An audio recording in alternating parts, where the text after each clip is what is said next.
Lelo, ohromně vám to sluší. Prozradíte, odkud máte šaty? Ďakujem veľmi pekne, šaty sú z mojej dielne. Takže jste je vytvářela sama? Nie, doma som ich mala. A jak dlouho se zdržíte ve Varech, po případě kdy jste přijeli? My sme prišli už v nedelu, ale tým, že sme tu s malým Arným, takže sme nakoniec išli iba dnes sa ukázať, pretože chceli sme ako rodinka tráviť spoločné chvíle. A jak je na tom Arny? Já vím, že vy jste to teďka měli všichni jako složité, hlavně vy.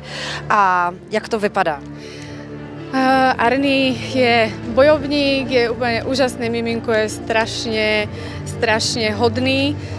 Ešte koncom leta ho čaká jedna operácia a pak už bude všetko dobré. Já vím, že vy jste prostě skvělá máma, která opravdu těm dětem věnuje veškerý ten čas. Jak ho třeba přijala Lily a Roky? Ježiš, Lilinka ho miluje úplne akože fakt doslovne, ona sa veľmi po ňom túžila, veľmi sa tešila a Rokinko trošku žiarli, ale myslím si, že má na to nárok, lebo on ešte maličký. A třeba Roky, jako říkáte mu, ale to je prostě brácha, nebo vysvětlujete mu to takhle?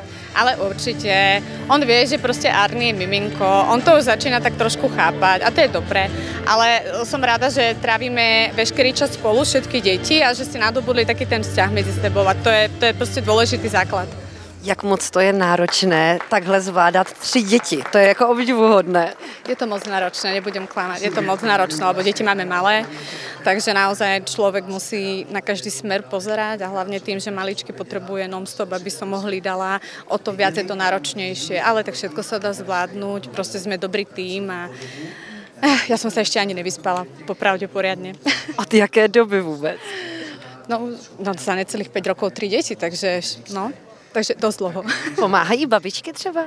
Ale určite áno. Teraz napríklad Lily s Rokim sú na prázdninách v Bratislave u mojich rodičov, takže si to užívajú najviac, pretože čo si budeme hovoriť, prázdniny u babičiek a deduškov sú najlepšie.